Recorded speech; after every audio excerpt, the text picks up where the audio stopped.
Who's brought in more Chinese money in the last several years? Trump and the Trump family or Harvard University? Why does that matter? Because Donald Trump in his latest proclamation attacking and retaliating against higher education and Harvard in particular to try to get them to stop accepting foreign students and bring them to their knees in violation of a federal court order in this June 4th proclamation is a little line that hasn't been really covered, in which Donald Trump says, and one of the reasons I'm able to try to get the Secretary of State to deny Harvard's participation in the international foreign exchange program is because they've taken in $150 million over the last 10 years from China alone.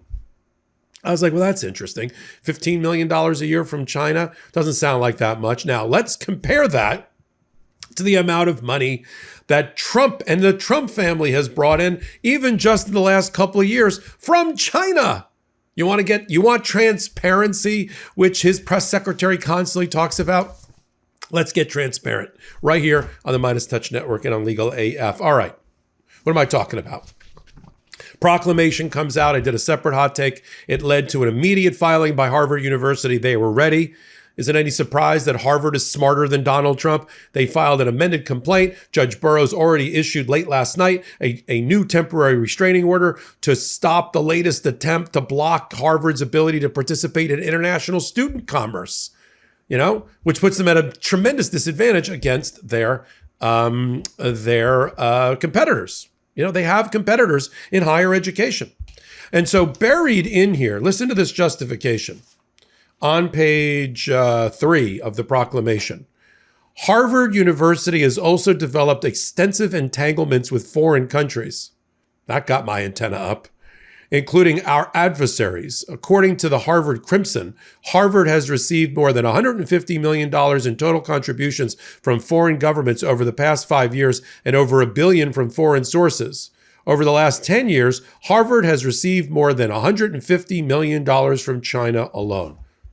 Which got me thinking, what about all that cryptocurrency investments that are being made by Chinese and Chinese companies and real estate development deals that Donald Trump has done with China to benefit his family? So let's, on one side of the chalkboard, put $150 million over 10 years, that's $15 million a year, to Harvard from China. Now let's dive into the amount of money that Donald Trump is bringing in or has brought in from Chinese sources, all ultimately controlled by the Chinese Communist Party, into his family or his own coffers. Let's go. Justin Sun, an investor, cryptocurrency mogul. He's the guy that bought the art piece, the live banana on a wall, and then ate it. Yeah, that guy. First, he put $75 million into the cryptocurrency platform of Donald Trump.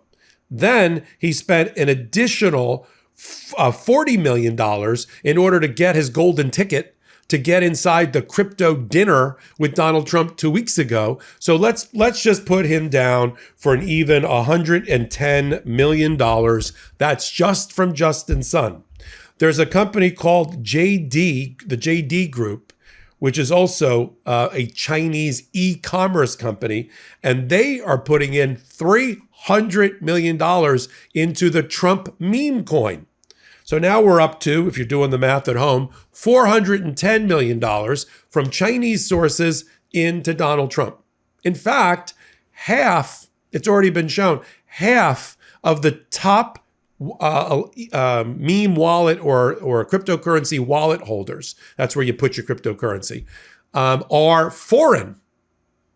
So Donald Trump is selling the presidency in broad daylight, half of which is being bought by foreign adversaries, because if China's a foreign adversary in the Harvard Proclamation, then China's a foreign adversary against America when Donald Trump takes the money, just the same, right? Let's just be consistent in our analysis. But I'm not done. Then there's a major multi-billion-dollar real estate deal in Vancouver between the Trump family and a Malaysian developer that has direct ties to the Chinese government. So let's just put that down for, let's say, a cool $1 billion. So we're at a $1.4 billion taken in by the Trump family, including in the last 18 months, from Chinese sources. That's on the other side of the chalkboard.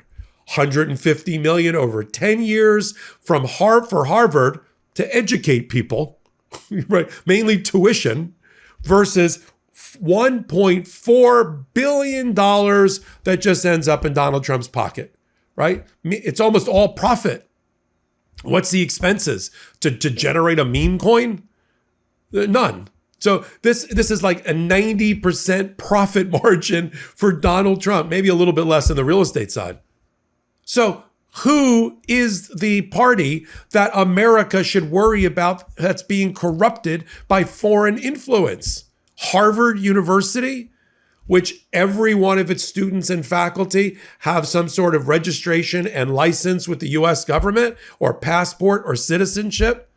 That, or the shady, dark, opaque world of cryptocurrency and real estate development that Donald Trump participates in order to line his pockets with billions of dollars. This is not the only $1 billion or more amount of money that Donald Trump has taken from foreign dollars. When all is said and done, just since the beginning of this year, Donald Trump's personal fortunes have almost doubled, most of which, at least half, from foreign sources. Now, some people might think, well, that's what happens when you elect a felon in chief who's also a businessman. A deal maker's going to be a deal maker. Deals are going to get done. Who's okay with that? Who's okay with the selling of the American presidency, installing a money printing press in the White House instead of doing the people's business? This is supposed to be the people's house and the people's business. If you're watching this hot take, if you've doubled, tripled, or any large percentage increased your net worth since Donald Trump's been president, brag about it in the comments. Have you doubled your net worth, or have prices doubled on you? As prices go up at the pump, as prices go up at the supermarket, as prices go up in rent and all the things that go into the construction business because of logistics, because of the tariffs. The tariffs are just a punishment and a penalty on the middle class. That's who bears the brunt of the tariff war. 90 deals in 90 days in the tariff war. We haven't seen one deal. Not one. The Commerce Secretary, Howard Lutnick, gets grilled the other day by House Democrats. Where are your deals? Bananas are up 8 to 10%. Oh, but they'll come down one day. When? That doesn't help. That doesn't help somebody make their, stretch their budget today. When? You mean like 3 years from now on balance? Look, this was the problem Joe Biden had. All the numbers economically were trending in the exact right direction for Joe Biden. But people don't like trends. They like to see the results in their immediate rapid response lifetime. The fact that inflation was trending down and unemployment was trending down and all that was in the right direction. That didn't help. Arrows don't help the American people. They're hard to sell also from a political standpoint. And that's Donald Trump's issue.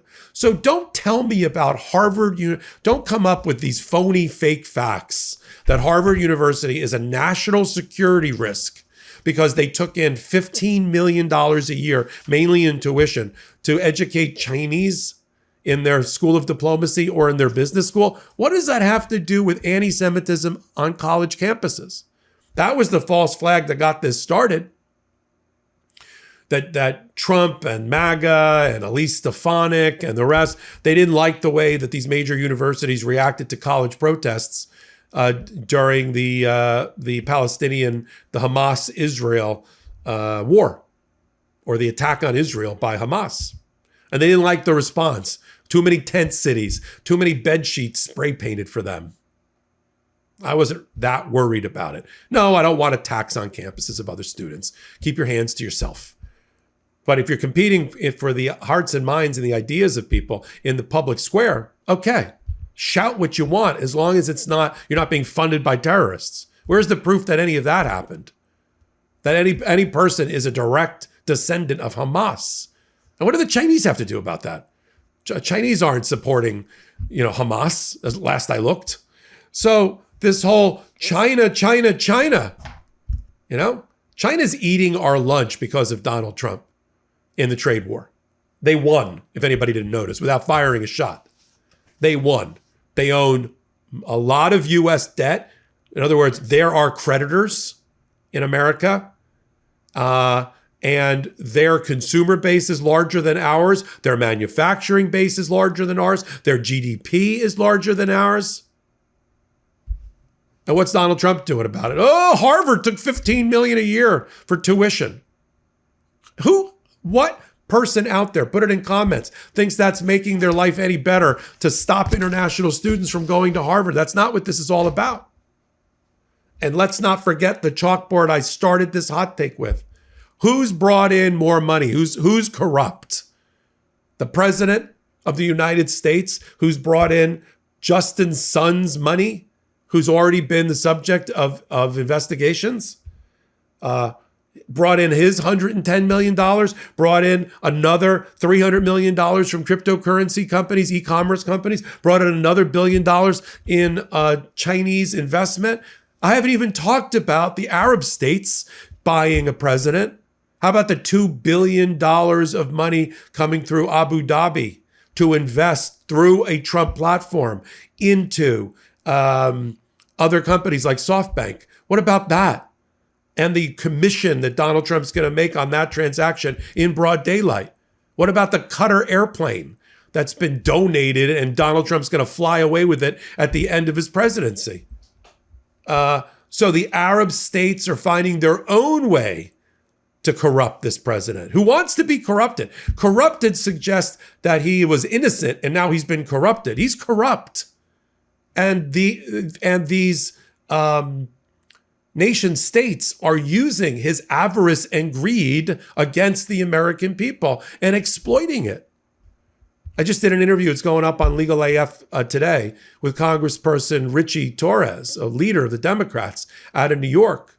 We talk about, you got to hear it from his perspective as a Democratic leader getting ready for the midterms, about trying to rein in this crime spree, this corruption spree of Donald Trump. Richie Torres, Congressperson Torres, with me on Legal AF. So until my next report, I'm Michael Popok. Hey everybody, Ben Meiselas here from the MeidasTouch Network. I wanted to let you know about my podcast partner, Michael Popok's new law firm. It's called the Popok Firm.